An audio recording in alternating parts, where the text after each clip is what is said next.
Good evening, everyone, and welcome.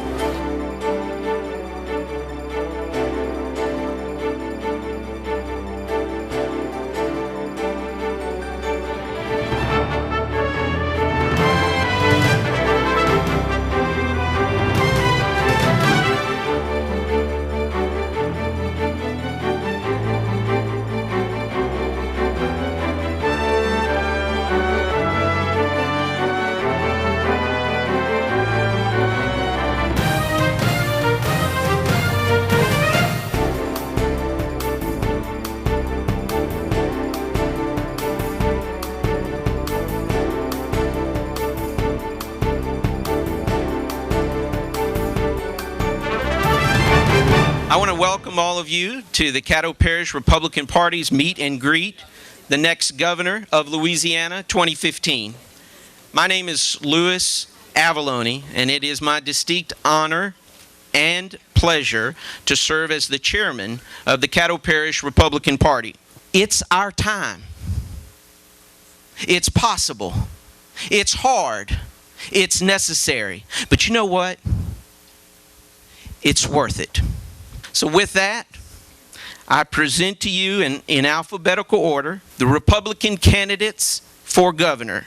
It's great to be in Caddo Parish, and we are some 73 days away from the election. As I travel Louisiana, what I find is people are telling me more that we some 25 days away from the beginning of football season and the beginning of hunting season in Louisiana. So I know that's important as well. And as we are going in alphabetical order, for those of you having a hard time deciding how you're going to vote this year, I think alphabetical order is a great thing for you to consider. So I do appreciate the opportunity. It's good to be with my colleagues, Jay and David. I appreciate the many contributions that David and Jay have made to America and to the state.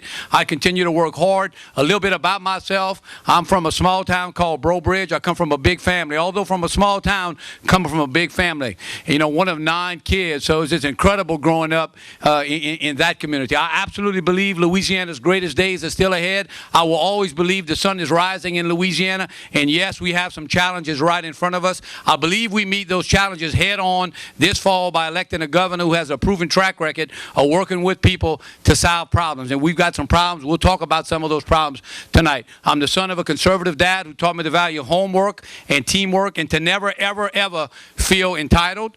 I'm the son of a God-fearing mother who gave birth to 9 children and taught me the value of life, that it begins at conception and it's worth protecting and it's worth investing. And she also taught me that discrimination is never acceptable and my religious liberties are never negotiable. Absolutely. And I appreciate my mom and dad doing that for us.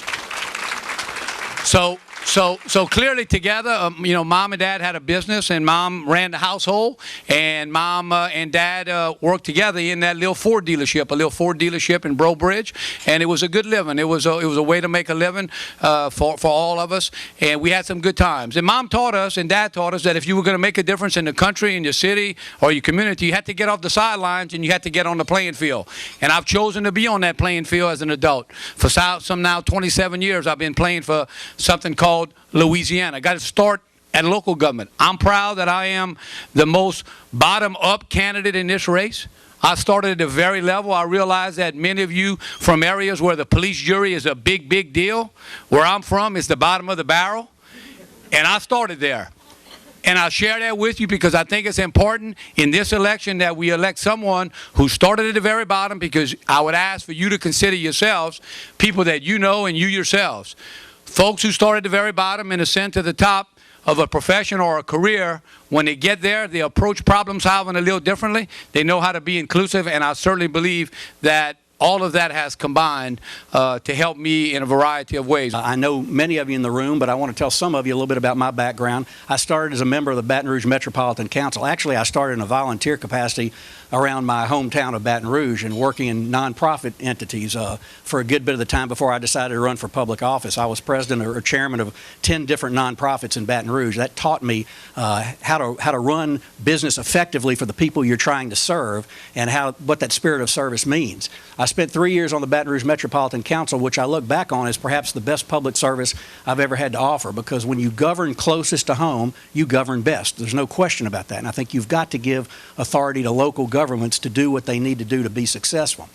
I spent 15 years in the state Senate. I got elected in 1992 in the Edwards-Duke race. My television commercial had a picture of Duke and a picture of Edwards, and I walked between them and said, working with either one of these guys is going to be no picnic. You better have somebody who's going to be independent and a voice for conservatism and a voice for you. And I was fortunate enough to get elected. I threw hand grenades over the wall at Governor Edwards' last 4 years during those first 4 years in the state Senate. I offered a number of ethics bills, some of which have now become law, and I'll never forget presenting my bills to the Senate and Governmental Affairs Committee, which I later chaired, and having the committee chairman say to me, Senator Darden, would you like us to kill your bills all at once or take them one at a time? And I said, take them one at a time, Senator, and they killed them one at a time. But I got to come back and be chairman of that committee one term later and pass a lot of those ethics law changes and see some others come to fruition now, and that's been very rewarding. When Governor Foster was elected, he asked me to be his floor leader. I handled major pieces of legislation during his terms. I got to be chairman of the Senate Finance Committee. I have balanced these state budgets in good times and in bad. I have seen the ups and downs and the swings that we see right now in state government finances, but I've been there on the ground dealing with legislators, dealing with the governor, and making tough decisions on how to spend your precious tax dollars. Now, one thing we're not getting right in Louisiana, in my view, is we are not spending based upon priorities. If you have priorities, you need to fund the things that are most important to you first, and then fund things that come next in line. In Louisiana, we've kind of taken the easy road of lifting things and cutting things across the board. Times are good, everybody gets a little more. When times are bad, everybody gets cut across the board. When you do that, you reward inefficiency and you punish efficiency. That doesn't make sense from a budgetary standpoint, and when you're trying to safeguard the people's money. I'm running for governor because as many challenges as we have in this state, and they are great, all you have to do is pick up the paper, read it every morning. We're in a ditch. As many serious challenges as we have in this state, I am even more convinced that we have greater opportunities if we meet those challenges head on with strong leadership and real solutions. Not same old, not politics as usual, not kicking the can down the road or playing political games with our problems, but really meeting those challenges head on with strong leadership and real solutions. That's the only reason I'm running. I have a great job now. It's an honor. It's challenging. But this is a bigger challenge, and I think the payoff can be bigger when we get the job done. And so that's why I said the day I announced my intention to run, this is going to be my last political job, elected or appointed, period. I'm going to get up every day simply to try to do best for the state, from our best and brightest to our most vulnerable. Each day, every day, building a team, hopefully all of you on the team, meeting those key challenges with strong leadership and real solutions. That's also how I've built our campaign. I've now spent the better part of 2 years traveling the state, listening and learning. Certainly traveled and knew the state before that, but specifically focused on our key statewide challenges.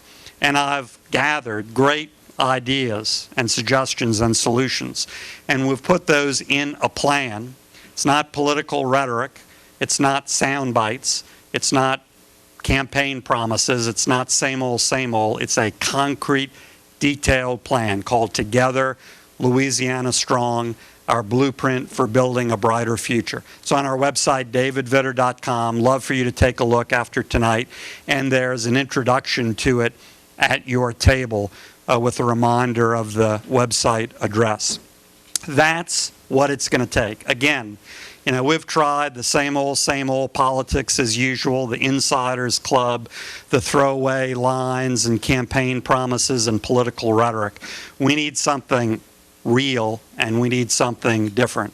And that's the leadership I'm going to provide.